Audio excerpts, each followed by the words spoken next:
show more, 10:28, collect your things and leave. Those were the first words that mattered that morning. Not because they were shocking, but because they were delivered with a certainty that made everyone stop breathing. The conference room on the 9th floor stretched out like a power line. 62 people, one long table. Diana Ashford standing at the head like she was born to command exactly this kind of space. She was 41. She'd been running Aurora Systems for 5 years. And in those 5 years, she'd built something most executives only dream about. A room that never broke. A floor that never bent. A company that ran on time on appearance on the agreement that professionalism wasn't a preference. It was a baseline. The kind of room where nobody laughed at the wrong moment because Diana had spent 5 years making sure of it. She was 41 slides into a 60-slide presentation when it happened. Her voice steady, her posture perfect, every metric on the screen trending upward, and then the door opened. He was 7 minutes late. In Diana's world, this wasn't small. 7 minutes late meant you didn't respect people's time. It meant you thought your schedule mattered more than theirs. It meant you were the kind of person who needed correcting. Diana didn't look up right away. She felt it first. The disruption, the weight of it. The particular offense of lateness in a room built on time. She moved to the next slide and let the silence do the work. Let him feel the attention find him. Then she looked. Faded flannel, unbrushed hair, and hanging from his left shoulder swinging once as he eased the door shut behind him. A child's dinosaur backpack in worn green canvas.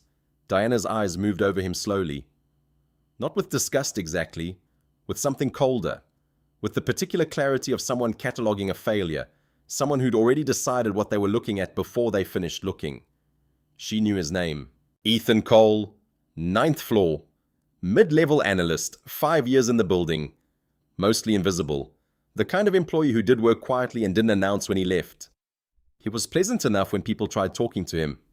He just never gave them much to hold on to. He carried a small frame photograph at his desk beside his laptop. Nobody on the floor had ever asked who she was. But what Diana noticed first, what stuck was this. He wasn't embarrassed.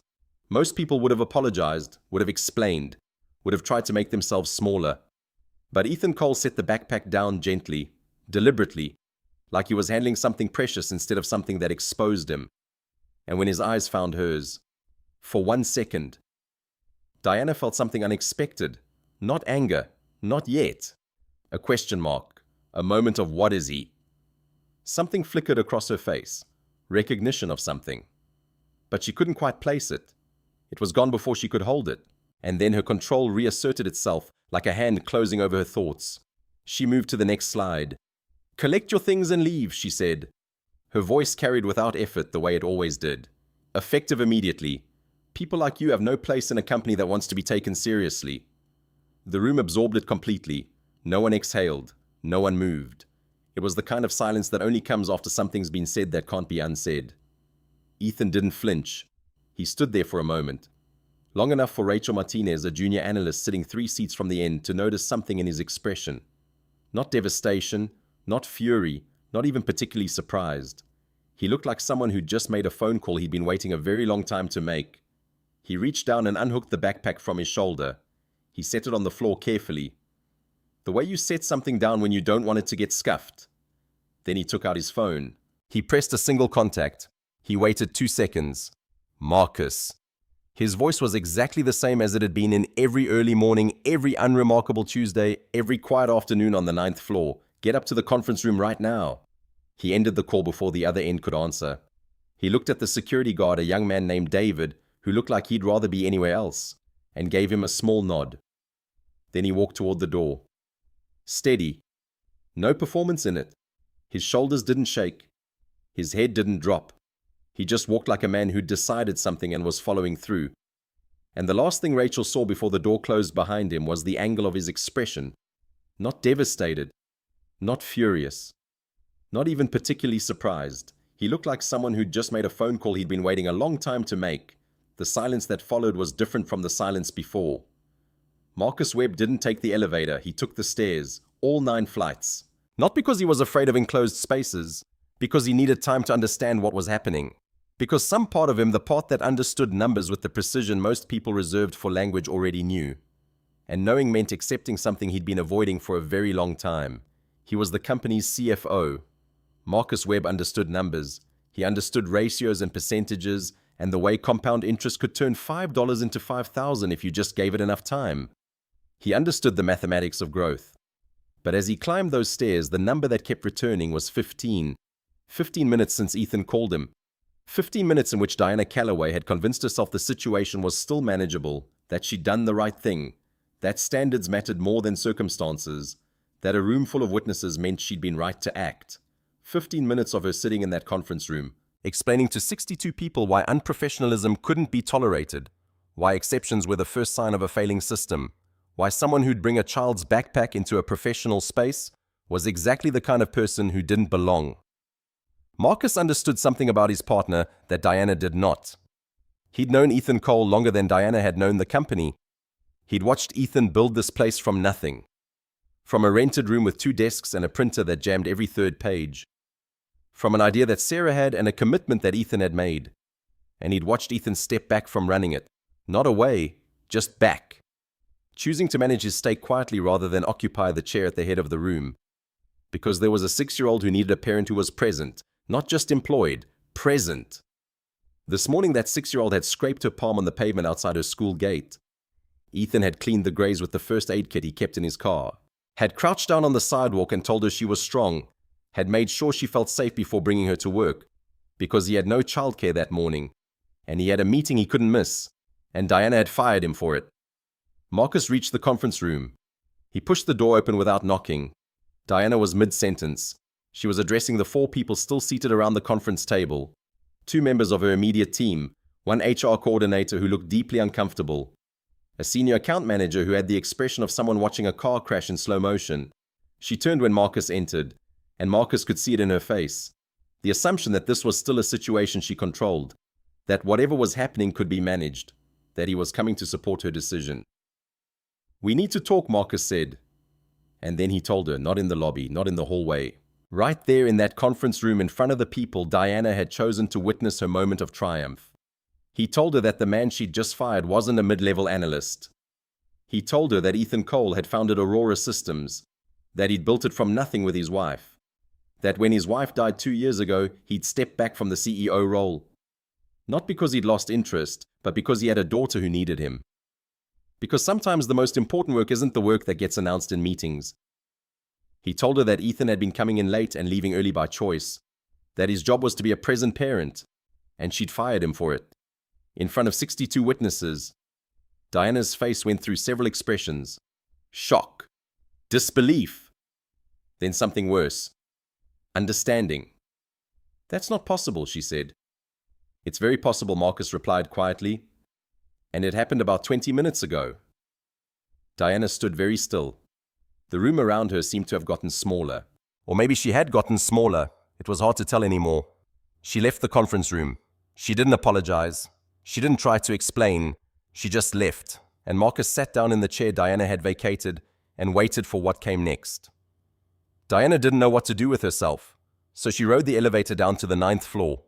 She told herself she was going to find Ethan, to explain, to understand what had happened, to make this right somehow. But what she found instead was him on his knees beside a young girl. The girl was 6 years old. She had dark eyes, a serious expression, the same stubborn angle to her jaw that Ethan had. She was wearing a school uniform, and she was watching her father like his opinion mattered more than anything else in the world. Her name was Lily. Ethan was tying the laces on the green dinosaur backpack, the same one he'd carried into Diana's presentation that morning. The same one Diana had interpreted as a sign of carelessness. A sign of someone who didn't take their job seriously. A sign of someone who didn't belong. "Does this stay?" Lily asked. She was tugging at a loose seam. "Will it break?" "It stays," Ethan said, not dismissively, with actual consideration. Like she'd asked him a real question, like her concern mattered. "It's strong. Green things are always strong." Why Lily pressed? Because they survive, because they grow, because they don't give up even when things get hard. Diana stood at the edge of the open floor. She was invisible. She wasn't part of this moment. She was just watching, and she couldn't look away. She'd built her reputation on power, on clarity, on knowing exactly what she was looking at and making decisions accordingly. on her ability to read a room and a person and understand what they were really about. She was excellent at this. People told her so. The board told her so. Her father, the previous CEO, had told her so before he retired and left her to run his company. But standing here watching Ethan kneel in the same faded flannel shirt he'd worn to her meeting, watching him speak to this child like she was the most important thing in this building or any building, watching the way his hand came up to cradle the back of her head when she hugged him, watching him close his eyes for just a moment, like he was gathering strength from her. Diana felt something shift inside of her. She'd been wrong. Not about the backpack technically, not about the lateness as a violation of policy, but about who he was, about what his choices meant, about what she was actually looking at when she looked at him. She'd seen a man in a faded shirt who didn't fit into the world she'd built. She'd seen someone who didn't match. And she'd decided in that moment that he wasn't worth her time, that he wasn't serious enough, that people like him had no place in a company that wanted to be taken seriously. And in doing that, she'd missed everything. She'd missed that he was a father who cleaned his daughter's wounds on the sidewalk before coming to work. She'd missed that he carried a photograph of his dead wife beside his laptop every single day. She'd missed that he was building a life that mattered. Not a career, a life. Ethan stood the backpack secure and took his daughter's hand. He didn't see Diana, he didn't know she was there. And that was maybe the worst part of all. That he didn't need her to see him. That he was already seen, already known, by this child, completely. He walked across the open floor past Diana's hiding place near the elevator, and she let him go. Because what else could she do? She'd made her choice, and now she had to live with understanding what that choice meant. Ethan didn't go home immediately after dropping Lily at her after-school program. He drove to the office instead. He parked in the parking garage. He took the elevator to the 9th floor, and he walked to his desk, the one that was ordinary and unannounced in the middle of the open floor. And he sat down.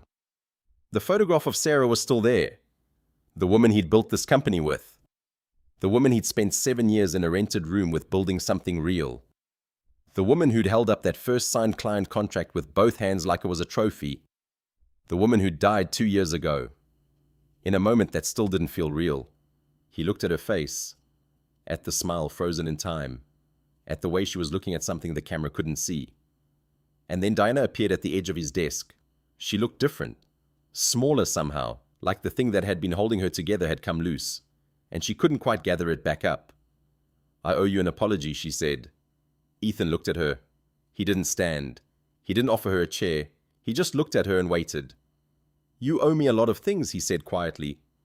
"An apology is the least useful one." Diana felt that like a physical blow. She wanted to explain. She wanted to say that she hadn't known, that she'd made a decision based on incomplete information, that if she'd known who he was, she would have handled it differently. But before she could speak, Ethan continued. "I know what you didn't know," he said. "That's the problem, Diana. You made a decision about who I was based entirely on what you could see. And what you could see was a man in a faded shirt who was 7 minutes late.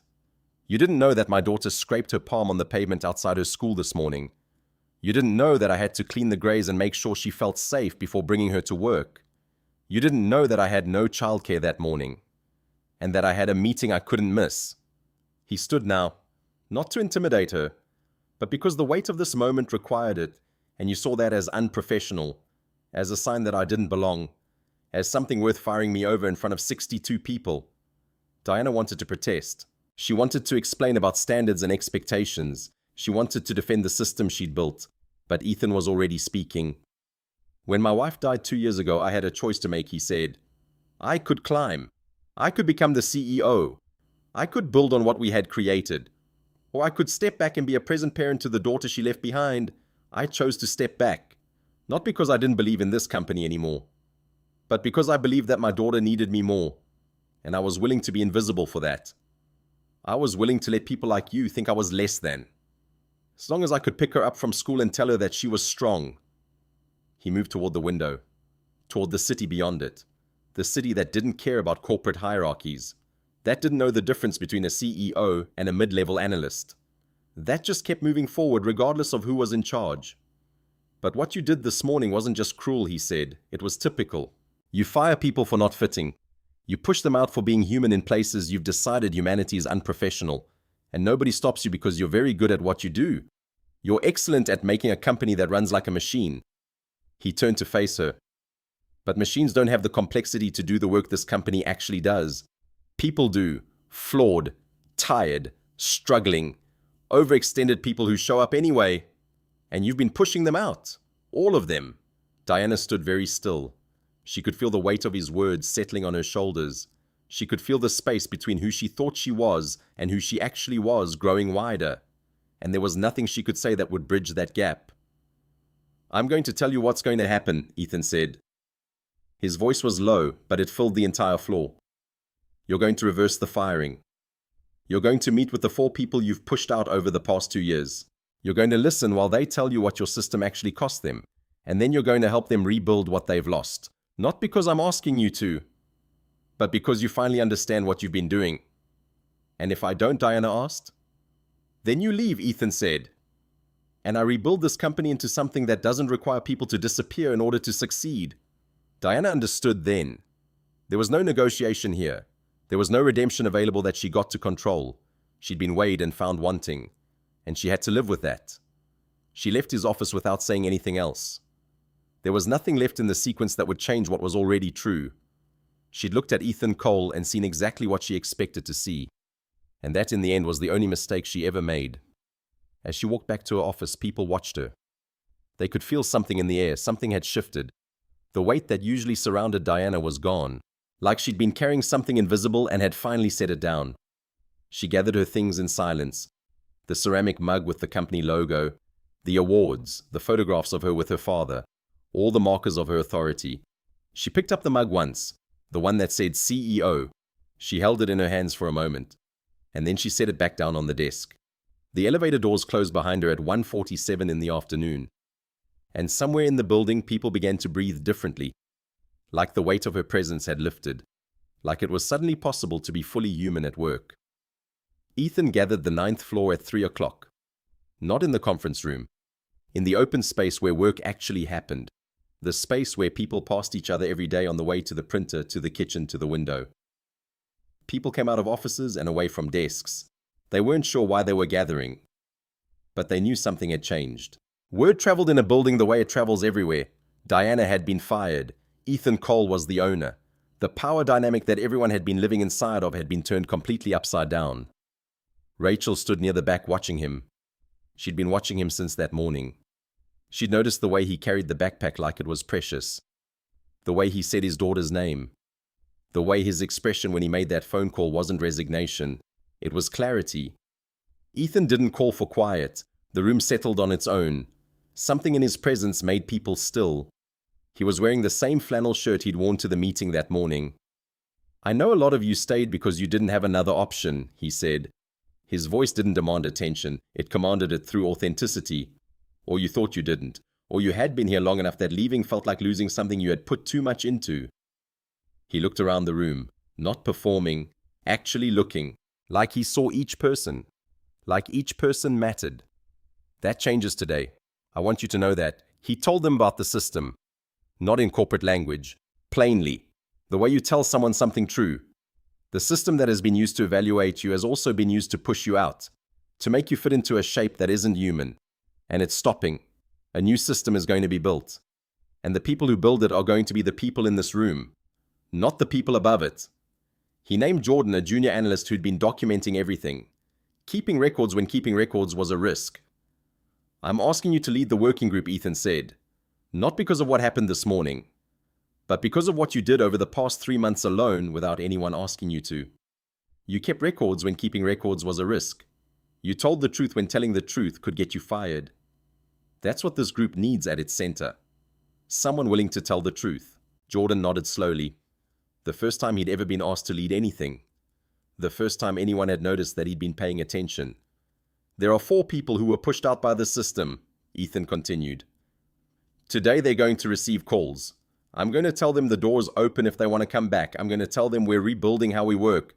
And I'm going to tell them to take whatever time they need. Because real change doesn't happen through executive decision. It happens through people who have been hurt deciding whether they trust again. And that's not a small thing."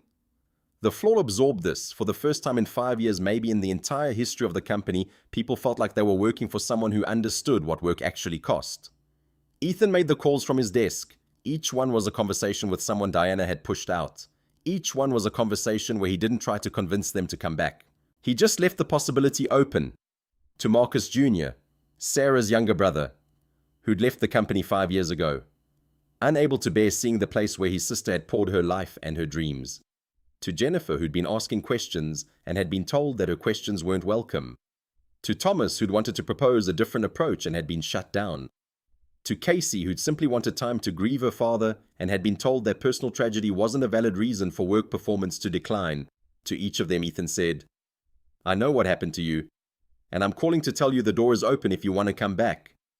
He didn't promise that everything would be perfect. He didn't promise that the system would be fixed overnight. He just left the possibility open. None of them said yes immediately.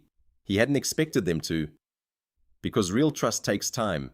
It takes more than an apology. It takes consistent action over time.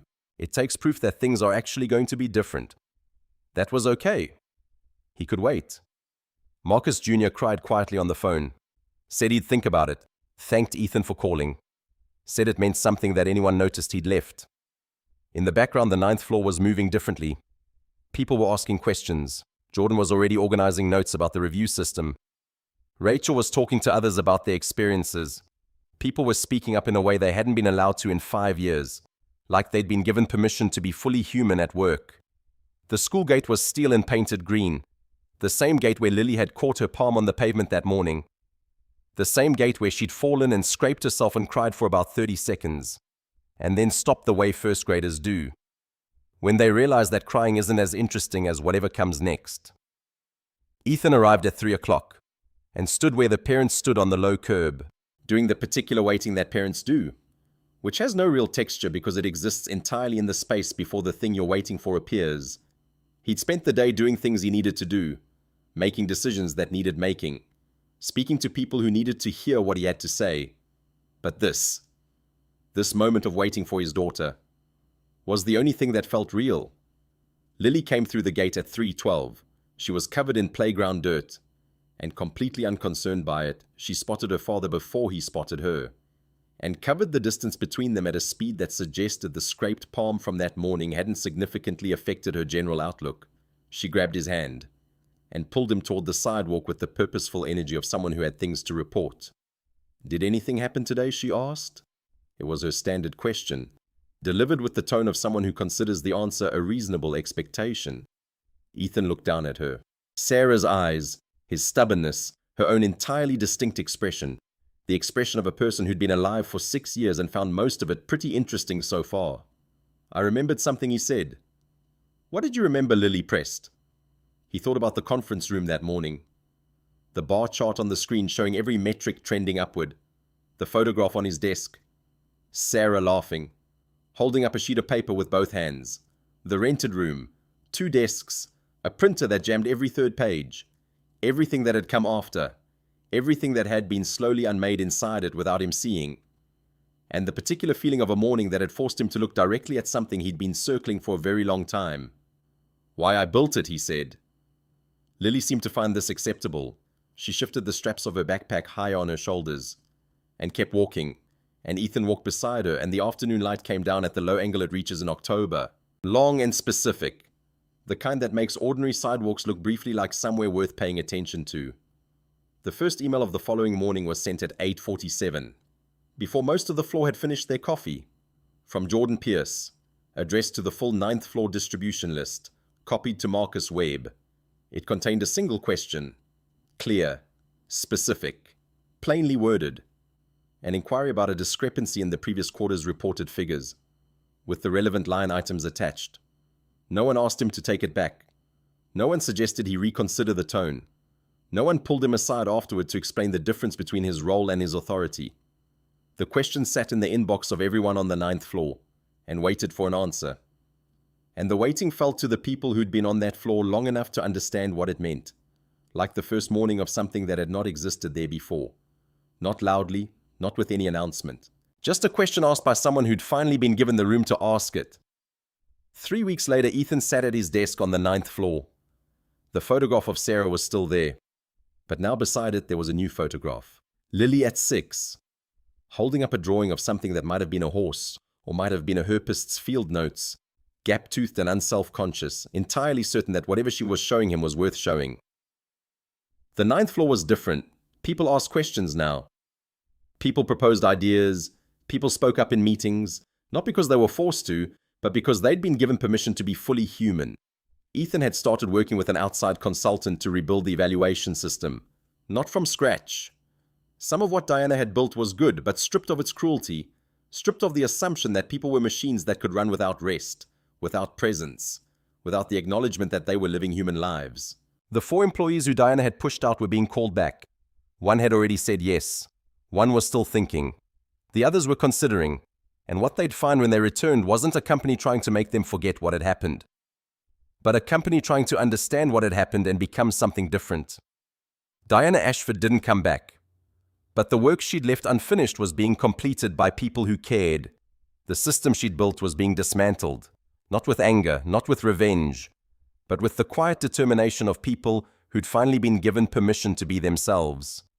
And somewhere in the building there was a sound that was almost like a hum, the sound of a system that finally felt right, the sound of balance, of presence, of people being fully known.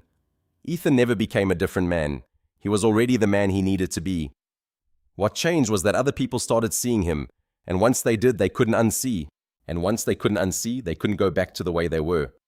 The city doesn't know the difference between one company and another. But the hum, if you know how to listen, always tells the truth. And now on the 9th floor of Aurora Systems, the hum was finally singing the right song.